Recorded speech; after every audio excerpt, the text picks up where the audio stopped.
Lah. Kowe nubruk raine ning pletot lho kowe. Masalah tubruke ora apa-apa. Terus iki lho impron iki. Iman yakin kuat. Heeh, terus Improne iki iso. Kamu kok ngembari dalangnya namanya Imron? Hah? Dalang kok Imron Akbar. Impron. Lho Mas sabar tau ngomong. Piye Mas? Ngomong piye, Iman ngomong iki lho piye? kuat tapi Imron sing gak kuat. jenenge kok akeh men Kamu Imron. jangan namanya jangan Imron. Apa? Ndar gombes. Konjar gombe kok. Utun. Lah ya kuwi jenengku kabeh kowe. Piye jenenge Akbar kabeh? Gurune. Anu gumantung keadaan jenenge.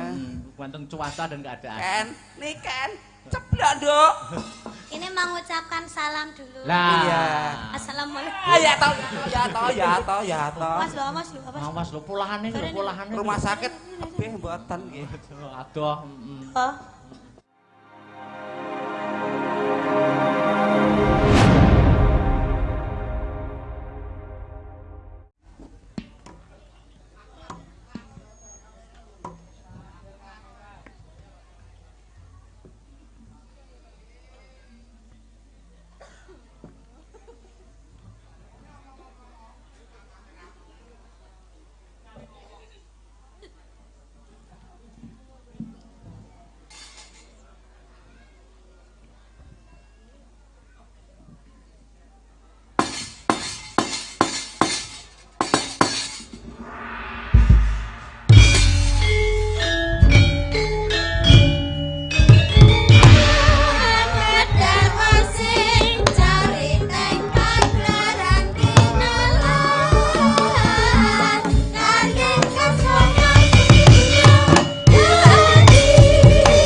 Jagat kebak sesambat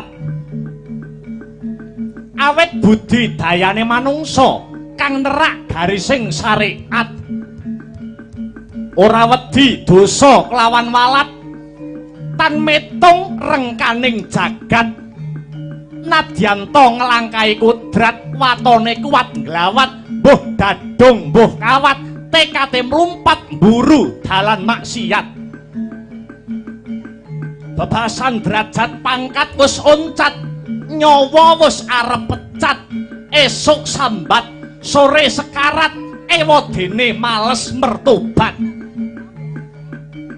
ing mangka wis ana tengara lamun makarya minangka sarana nyadong paringe kang kawasa ya mung bawane watak srei ora ngudi ajining diri mung uja kareping ati lumuh ngaji sungkan aliti kakian melek gendong lali lumuh amal mentingke royal nyukupi butuhe karep kerep korup mung golek urut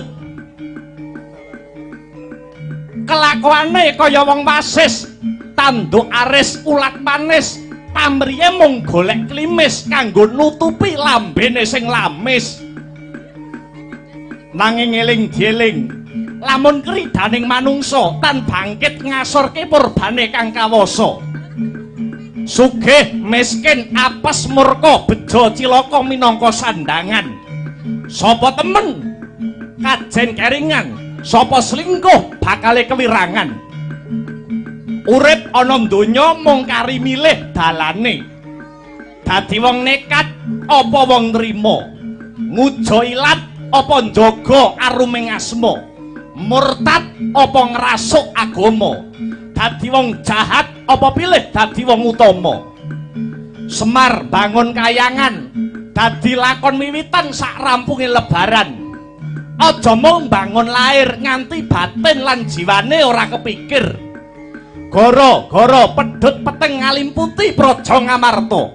Kawula cilik dirampok bandane, wong cilik dibegal nyawane, ditindes nasibe.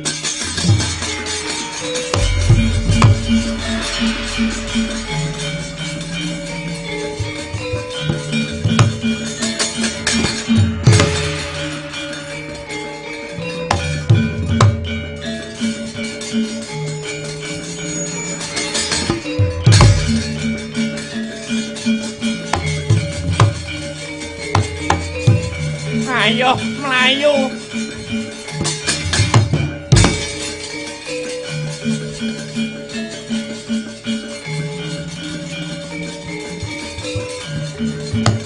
Hei, po.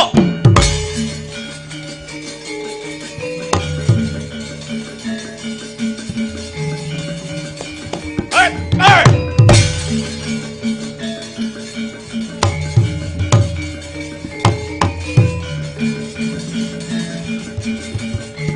Ayo. Oh.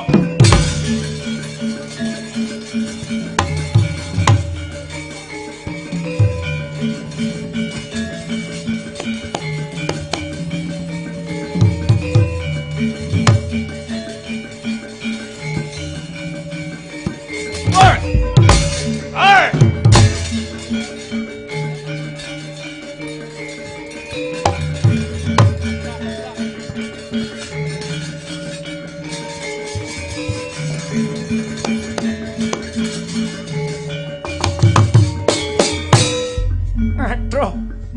Aduh, aku arep kok kapake. Mingkemo cangkemmu. Kowe kuwi mung wong melarat. Becik padha manuta aku. Tak wenehi dhuwit, tak cukupi butuhmu. Watone kowe gelem brontak marang negaramu. Yo. Brontako aning negaramu, negara Ngamarta. Padha ngenekno unjuk rasa. Kang cekak cukupe Punta Dewa dikon leren anggone dadi ratu ana negara Ngamarta. Yen kowe wani brontak ana negaramu, bakal tak mulyake uripmu. Ora sudi. Aku ya ora sudi. Senadyan aku wong melarat, ning aku rawani nerak pranatan. Prabu Puntadewa kae ratuku sing tak tresnani. Mokal bisa dadi ratu yen ora ditresnani karo para kawulane. Bangsat kakean bebangal, kelakon mati dening aku.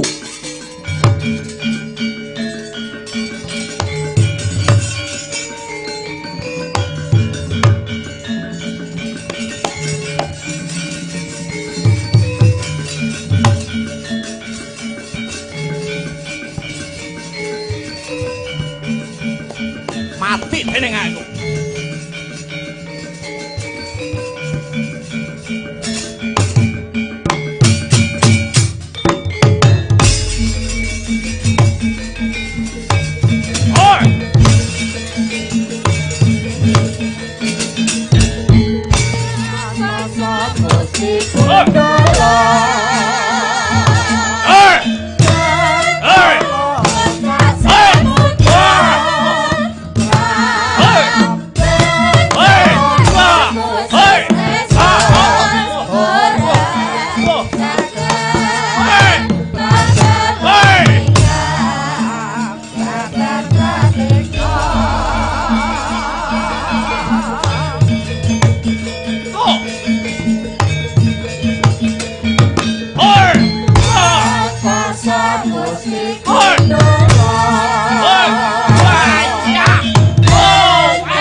Ada.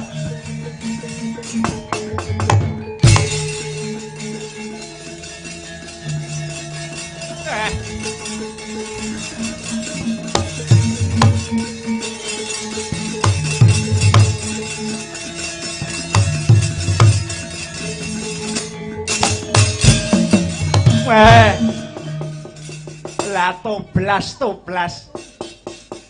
Aku patih Sengkuni ya Harya Suman patih sak donya sing paling jujur dhewe.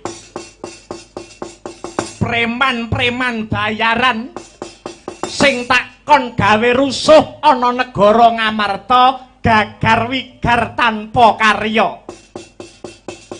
Konangan karo anak-anak Pandhawa. Ya. Sengkuni ora kurang akal anggone bakal golek cara murih ringkihing Pandhawa. Pandhawa dicara kasar ora kena. Tegese kudu nganggo cara alus. Sengkuni bakal ngerangkul wong-wong sing dipercaya lawan para Pandhawa.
Wingit pasemone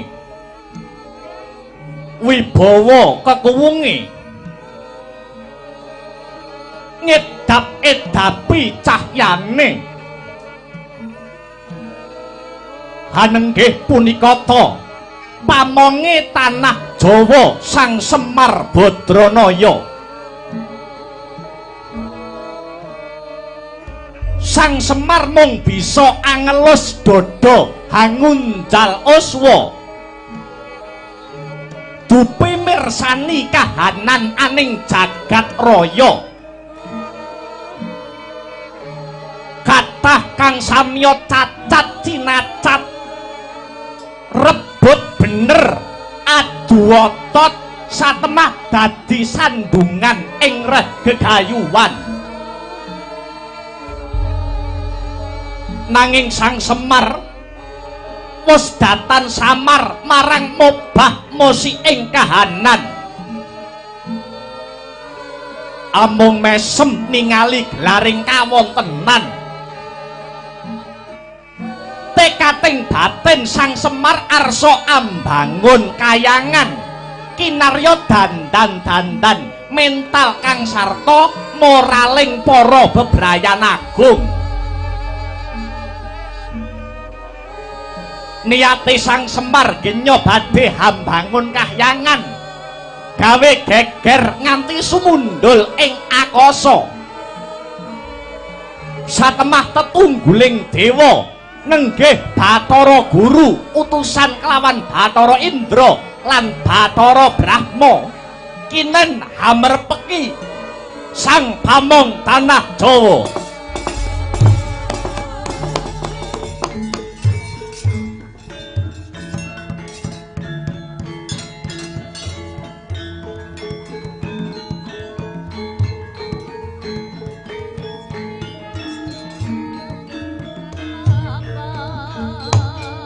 Sumareka den prayitna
Sumareka den prayitna semurire eka ambale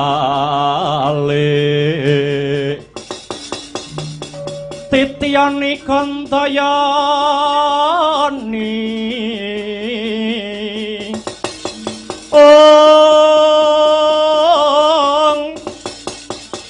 Trisanya purnama sasi gilar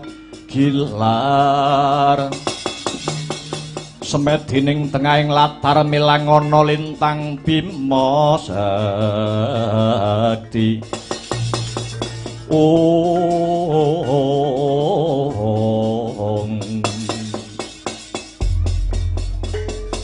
mbegegek ugek sadulita hemel lae layak prenjake padha ganter jagone padha tarung yen ora kleru panyawangku iki kaya Bathara Indra lan Bathara Brahma kang sowan ana sudungku Karang Kadempel kene. Nuwun inggih Kyai. Kula pun Indra ingkang abiyantara sowan dhateng jengandika Kyai Semar Badranaya. Kula pun Brahma ingkang sowan Kyai. Kok kadingaren? Kok kadingaren kowe para dewa gelem saba omahku sing mung ana dusun kene? Mokal yen kowe rene kabeh do ora ana perlu Indra lan Brahma. Kyai, kula namung dipun utus kalian Rama Pukulun Bathara Guru ing Kahyangan Suralaya. Dadi kowe sing mrentah ana ing kene Bathara Guru, lakar kados mekaten. Lah banjur mekaten. Sakmangke Kahyangan Suralaya nembe geger. Kahyangan Suralaya ketaman gara-gara kagiri-giri. Mubal endute si blegedaba. Ngakak tutuke kumitir petite Sang Hyang Nagaraja akarya bingung bilunglungan para Hapsara miwah Hapsari. Kyai sareng dipun teliti kanthi permati Kahyangan Suralaya saged geger tinemunipun jebul punjering geger dumunung wonten papan Karang Kadempel mriki Kyai. Awit paduka Kyai Semar Badranaya kagungan niat badhe hambangun kahyangan. Kula pun Indra menapa dene Brahma diutus kalian Rama Pukulun Bathara Guru kinen nak yenaken kabar punika. Paduka Kyai Semar badhe mbangun kahyangan kala wau. Punika kabar ingkang bener menapa kabar ingkang kabur Kyai?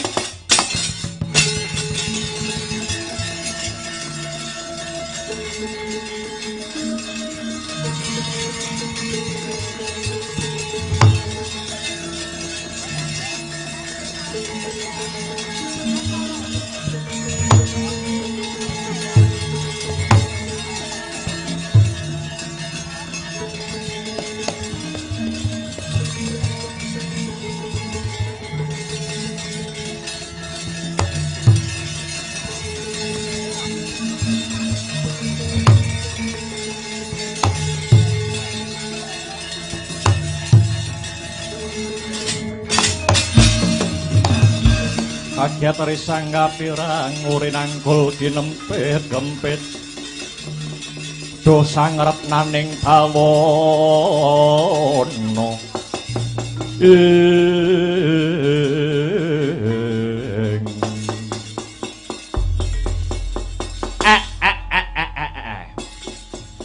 Semar wis ngira yen para dewa mesti bakal meratitisake perkara iki. Ya pancen tak dodo. Kuwi kabeh mau kabar sing bener kalamun to aku bakale mbangun kahyangan Indra lan Brahma. Ya jagat Dewa Bathara, ya jagat Pangestungkara. Duh Sang Kyai, sejatinipun menapa maknanipun paduka Kyai kok ngantos kagungan niat badhe hambangun kahyangan kala wau? Punapa paduka Kyai meri kalian panguwasa tunggal kahyangan Suralaya ingkang dipun asta dening Rama Pukulun Bathara Guru? Menawi paduka Kyai Semar meri kang sarta milik Rama Pukulun Bathara Guru purun masrahaken kahyangan Suralaya sakputuhipun dhateng paduka Kyai Semar Badranaya. Nanging Kyai, menawi paduka Kiai badhe mbangun kahyangan piyambak wonten Madyapada, maknanipun paduka Kiai Semar badhe ngembari panguwasanipun para dewa Kiai. Aja cetek sing dadi pamikirmu Indra.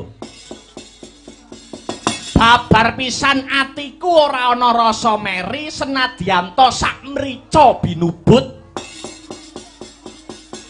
Aku ora pengin nglungguhi kahyangane para dewa. Aku ora milik karo panguwasane bapakmu ya kuwi si Bathara Guru. Lah lajeng Kiai Semar badhe mbangun kahyangan menika dasaripun menapa, wewatonipun menapa? Indra lan Brahma kula wonten dawuh. Sing arep tak bangun kuwi dudu kahyangan tata lair utawa kahyangan sing magrong-magrong, ning kabeh mau mung pralampi tok utawa simbol. Sing tak karepke mbangun kahyangan kuwi Semar arep bangun jiwane para manungsa. Nata rasa lan dandani morale para bebrayan agung. Merga apa? Merga Semaraning jagat raya iki wis dikodratake dadi pamonge wong tanah Jawa. Wis sak trepe pamong kuwi momong kawulane, benerke sing kleru, njejeke barang sing bengkong, ngelingke sing padha lali. Semar yen kon nyawang kahanan saiki, aku wis ora mentala Indra, aku wis ora mentala Brama. Apa maneh kemajuane jaman? Saiki wis ana barang sing gedene nggur sak gegem sing gunane kanggo nyedake wong sing adoh. Kuwi wae para manungsa ora bisa gunake barang mau kanthi bener becik. Malah ana jerone barang mau isine mung kanggo ngelek-elek lan nyacat padha umating pangeran. Kok gampang mendumuk salahe wong liya? Ngopo kok ora gelem dandani kayangane dhewe-dhewe? Kok ora gelem mawas diri, ora gelem mulat sarira hangrasa wani? Indra, Brahma. Dadi niatku sing bakal bangun kahyangan iki mau ibarat wong lara, aku sing bakal golek tamba Indra, Brahma.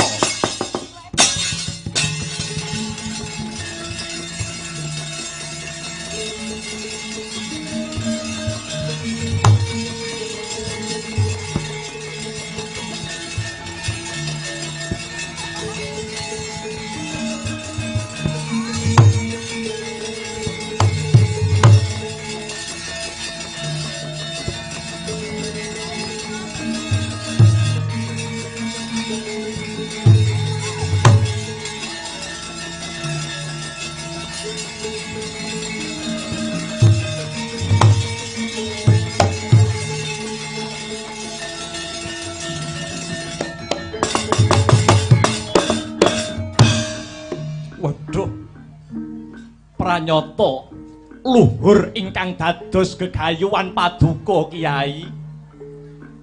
Indra nyuwun pangapunten awit saking kutunging raos cubluking pangertos. Kowe ora kleru. Merga kowe mung dapur utusan. Kowe mung dikongkon. Malah saiki tak jaluk anggone Semar duwe niat mbangun kahyangan iki bantunen ya Indra lan Brahma. Menapa ingkang kedah kula bantu Kiai? Punapa ingkang kedah kula bantu Kiai Semar? Mangkene iki sajake aning Madyapada wis akeh manungsa sing padha kelangan kiblating kautaman. Para pejabating negara racake wis padha lali karo dasaring negara. Kamangka Kamangka ya mung kanthi dasar negara kuwi mau, pejabating negara bisa nentremke negara miyang para kawulane. Sentana Praja saiki wis ora mentingke kawulane, ning sing dipentingke mung kaperluan pribadi lan golongane. Satemah ngentengke marang sambat lan panjriting kawula cilik. Mula melu-melu ngelingke marang manungsa kang padha lali marang kewajibane. Semar percaya. Dewa duwe cara dhewe anggone bakal ngelingke marang titahe. Nanging tetepa nganggo cara kawicaksanan. Yen iki mengko bisa kasembadan, tegese Semar ora rugi anggone duweni ancas bakal mbangun kayangan. Prawaca dawuh pangandika paduka wa Kyai. Kalilan Indra nyuwun pamit badhe nindakaken jejibahan menika. Kula pun Brahma ugi nyuwun pamit wa Kyai. Duga-duga ginawa ati-ati aja nganti kari Indra Brahma.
Bagong mrene yo.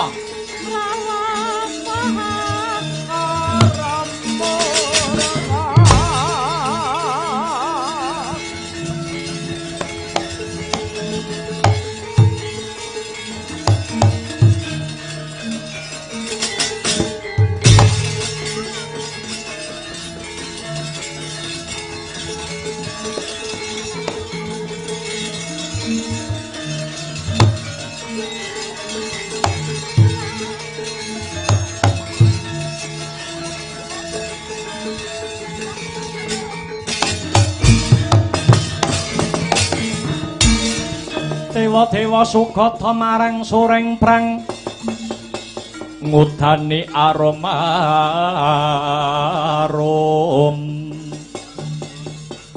ngendan wing ngawiyat Narada ngepalani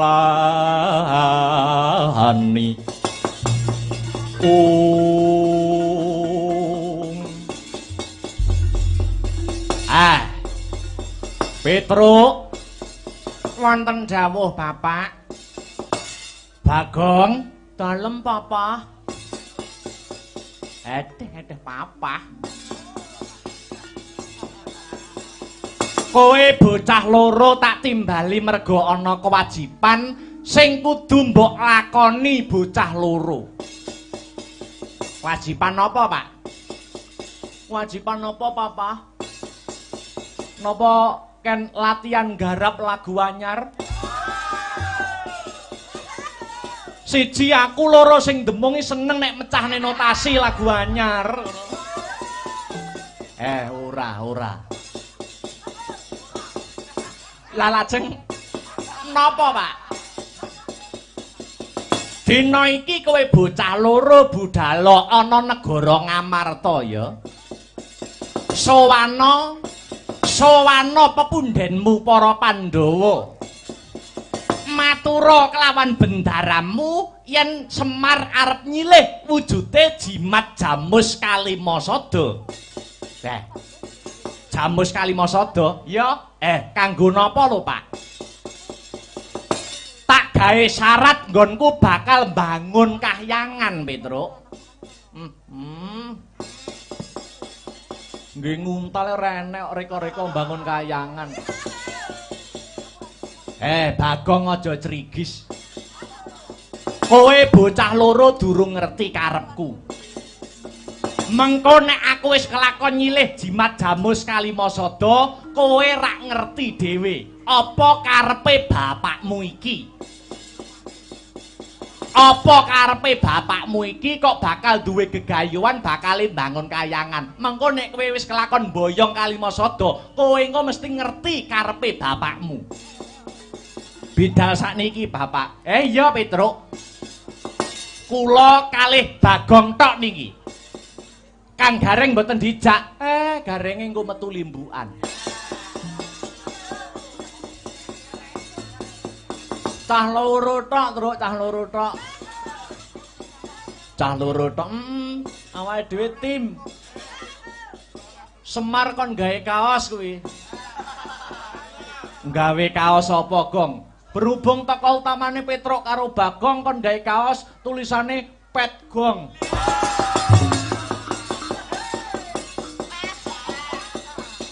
Petruk Bagong. Iya.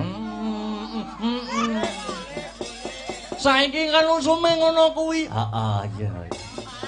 Lambemu ra. Wis aja kesuwen. Enggal budala lumarap ana praja Ngamarta sowan para satriya-satriyaning tanah Jawa. Ya kuwi bendaramu para Pandhawa. Nyuwun pamit Bapak. Lebda ing karya Petruk lan Bagong.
ora rupa ora sedeng nalendra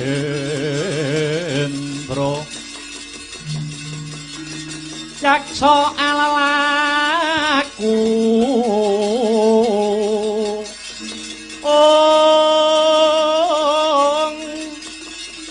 kalmang walya ingkang ambira marang ranga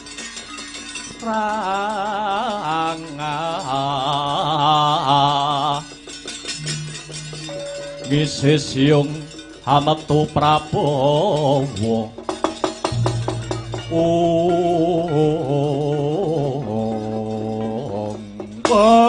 latala bojleng iblis laknat padha jek-jekan kece wali kece sadat setan wali kobra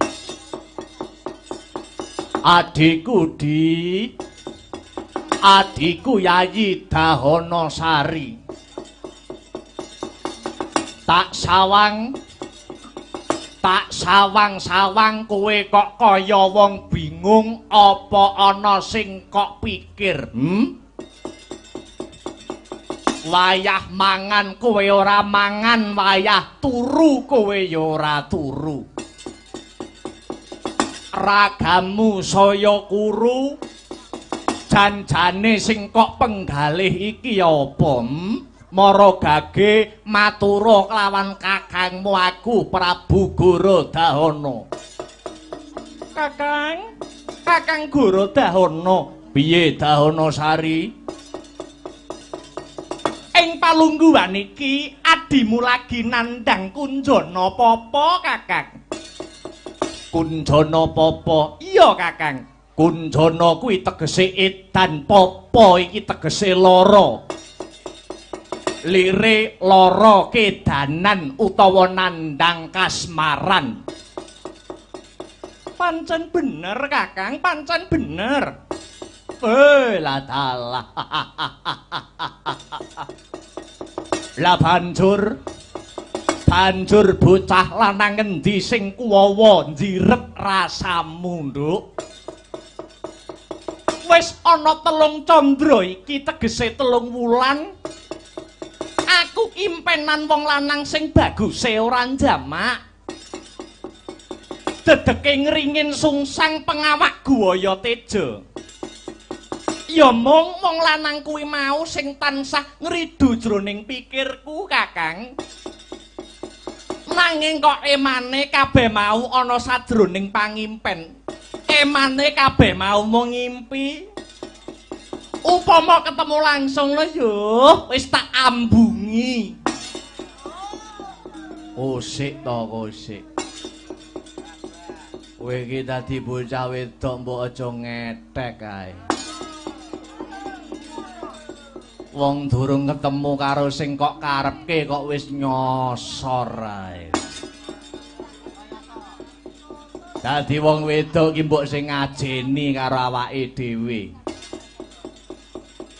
banjur wong lanang sing kok karepke kuwi mau saka ngendi lan jenenge sapa Slendra sing dadi rasaku Mbah Tarkun Kakang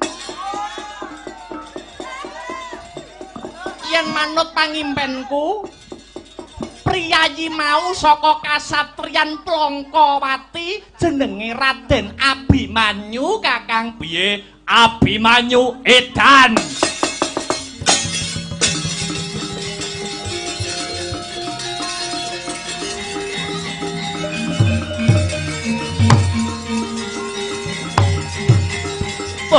Abimanyu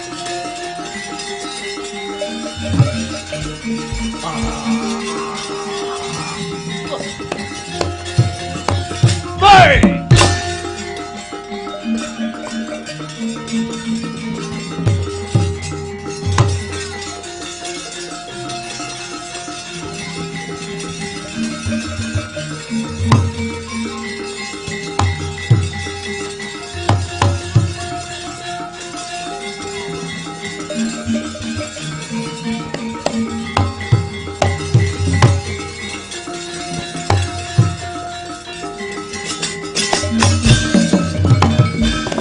Tata Pandhawa tata Gati Wisaya Ngendriyaksa Sara Maruta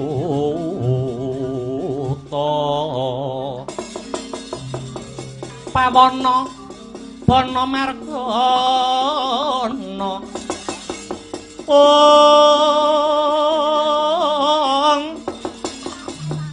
Samirana lan marahayang Pancabayu wisikan pagulingan lima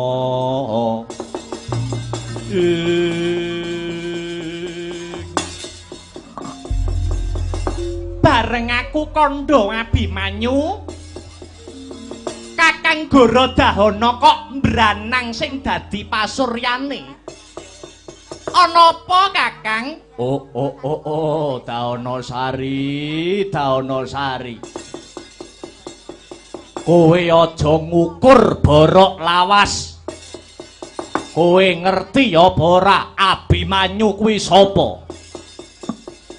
Abimanyu mono trah negara Mandura krana Abimanyu kuwi anake Dewi Sembadra. Sembadra kuwi adine wedok Prabu Baladewa.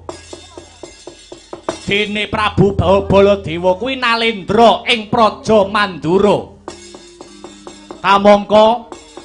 Kamangka sejarah wis nyeritakake negaraku utawa negara Paranghagni kene iki biyen kalebu ke bawah wilayah negara Mandura sing dipimpin kelawan Prabu Baladewa. Satemah negara Paranghagni kene Sembada pisah saka negara Mandura lan mardika madeg negara dhewe. Dadi yen kowe kepengin gandeng asmara kelawan Raden Abimanyu sing isih kalebu trah wong Mandura, padha karo iki mengko bakal mbaleni sejarah lawas. Ora wurunga negara Paranghagni kang wis mardika dhewe iki mengko bakal dadi gedhi bale wong Mandura. Aku ora sudi yen kowe gandeng karo Abimanyu Daonosari.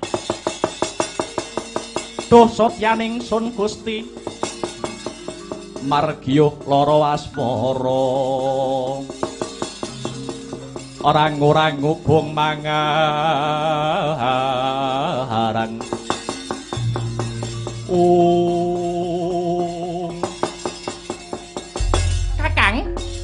Kakang Gorodahana, panjenengan apa ora tau krungu ana tetembungan tresna iku wuta? Tresna kuwi ora bisa dipeksa, merga tresna mono uruping jiwa luhur. Yen mung gagas perkara negara Mandura lan negara Paranghagni tak kira ora ana rampunge.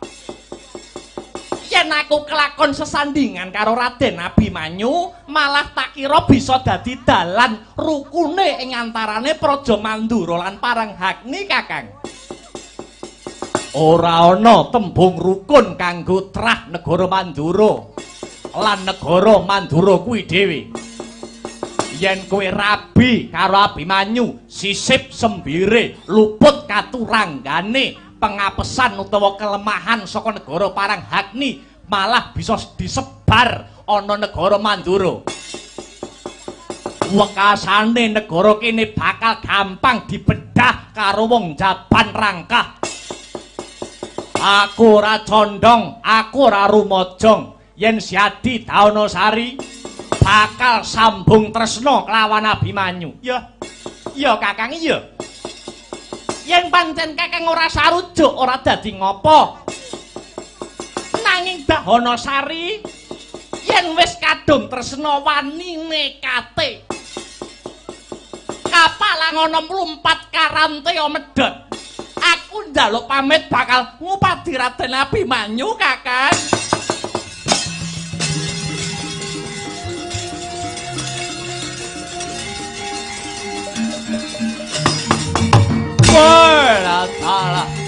Taonosari, Taonosari.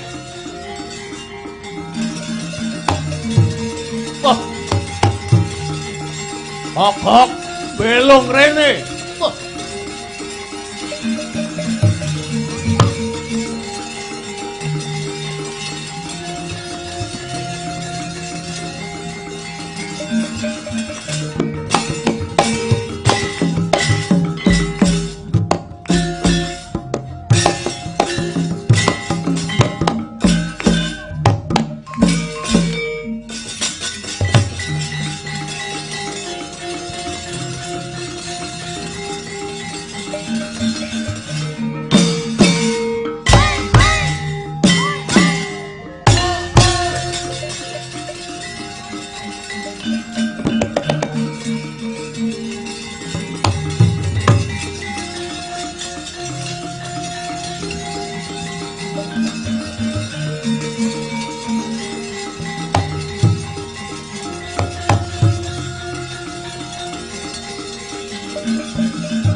Rumah Mayun Sang Yaksendragara rupa mangesos kadyangin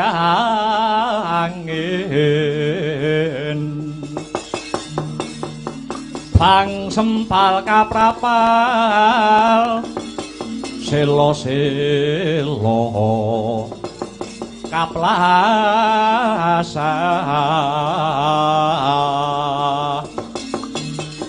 satu lumayu mangungsi kagiat kagodo kang jaga-jaga bumi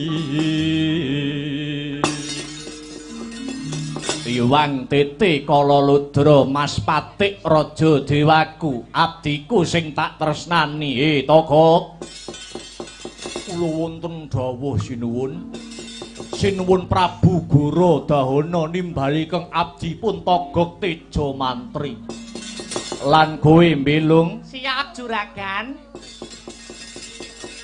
marmane kowe sak kloro nadoh ndak awe cerak saya tak raketake merga ana babakan kang bakal rinumpaka marang Togog lan Belung. Prakawis menapa lho sinuwun? Kok sajak wigati kang abdipun Togog Teja Mantri sumedya ngangklungaken jangga nilingaken karna nengga rumentah sabda pangandikanipun sinuwun Prabu Gorodahana. Mangkene, Gok. Ing palungguhan iki aku tinangisan karo adhiku wedok ya kuwi Dahanasari. Merga dina sak mengko adhiku Dahanasari lagi ke taman Kunjana Papa. Kunjana Papa. Iya, Gok. Kunjana Kedan Papa ki lara, tegese lara kedanan. Oh, sedang jatuh cinta. Ya. Bener, Lung, bener. Lah priya pundi sinuwun ingkang dados gantilaning manah Ndarawayu Dahanasari. Bocah sing dedeke ngringin sungsang pengawak Gwaya Teja. Satriya saka Plangkawati kang aran Raden Abimanyu. Nanging adhiku Dahanasari nganti tekan dina iki durung nate ketemu karo satriya kuwi mau, Gok. Dahanasari mung ngawruhi satriya mau lewat pasupenan utawa pangimpen. Nuwun sewu sinuwun. Pranyata pangimpen Keng Rayindara Dahanasari niku mboten salah. Satriya Plangkawati ingkang dedekipun ngringin sungsang pengawak Gwaya Teja menika jagat mboten wonten kalih inggih namung Raden Abimanyu. Raden Abimanyu niku atmajanipun panengah Pandhawa ingkang kekasih Raden Arjuna utawi Raden Janaka. Mangkono, Gok. Inggih. Nanging nyuwun sewu, menapa dipun keparengaken kula matur piye, Gok? cecak nguntal cagak cebol gayuh lintang. Tegese tangeh kelakone sababe apa Gok? Jodho tali mangsa menika sampun dipun tata kalian Gusti ingkang Maha Nasa. Nyuwun sewu. Raden Abimanyu menika satriya ingkang gentur tapane, manteng semedine. Asring sanget nampi kanugrahan saking para Jawata.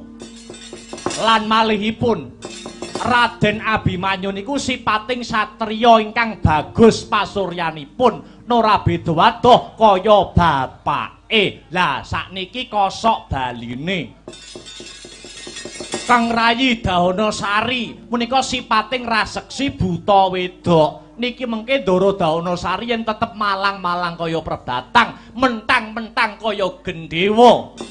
Tetep bakal ngrabekke Kang Rayi Ndara Abimanyu kalian Ndara Dahanasari tegese nerak kodrating dewa, saged kena siku denda lho Sang Prabu. Aku nggumun ki Kang Togok. Nggumun piye? Adat saben yen wong lagi kasmaran sing ngoyak-oyaki sing lanang. Lah iki nek sing memeti kok sing wedok. Apa kira-kira wis gatel njaluk dikukur tenan ya, Kang? Kira-kira apa ya ngono ya, Lho. Cara wong tuwa biyen ki nek ngarani wis brahi. Ayo kabeh ki ning ana titikane, ana tanda-tandane. Yen wong wedok kae wis ngancik dewasa kok wis brahi, kuwi tanda-tandane utawa titikane. Kuwi nek turu ki irunge rada mruntus semu kringeten ngono kae. Kuwi tandane wong wedok nek wis dewasa, wong wedok nek wis brahi karo cah lanang. Kuwi nek wedok, Lah yen lanang, nek lanang ki malah gampang. Bocah lanang kok kirane wis dewasa, bocah lanang kok wis brahi karo wong wedok, kuwi titikane aduse rada suwe, Kang. Rada suwe. Terus bar adus ngono jajal tilik ana. Sabune sing tengah bolong ora. Wak sampluk bosok.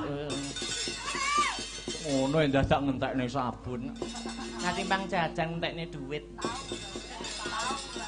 Wis cukup. Wong loro aja padha kakehan gunem kang tanpa guna. Cekak cukupe aku ya ora sarujuk yen adiku bakal kajatu krama kelawan Raden Abimanyu. Merga Raden Abimanyu menutrah saka negara Mandura kamangka negara Paranghagni kene iki biyen klebu wilayah negara Mandura. Aja nganti negara sing wis merdeka, negara sing wis mandireng pribadi balik dadi gedhi bale negara Mandura. Mung merga nuruti katresnane si Dahanasari. Bocah Temenggung, kula wonten dawuh tinimbalan sinuwun. Kirapna wadyabala saka negara Paranghagni. Saperlu ngupadi tulungane adiku Dahanasari supayane gelem bali mring negara Paranghagni. Kereken gendera Barbang bareng-bareng anggonmu tumandang nok-nok nggih amit madal pasilan sinuwun budal tira iki.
Adalah.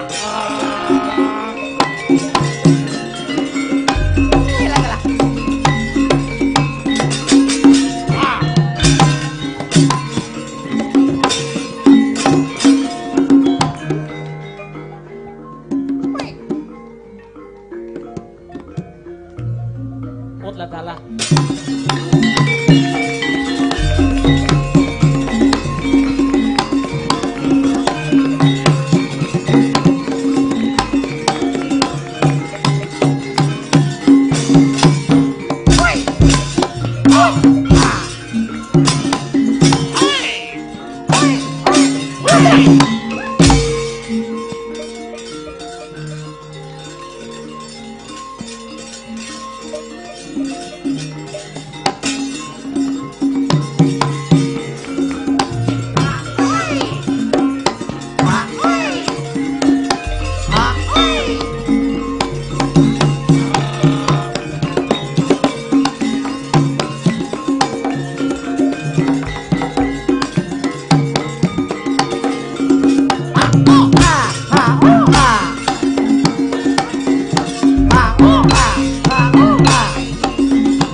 aja sregep-sregep.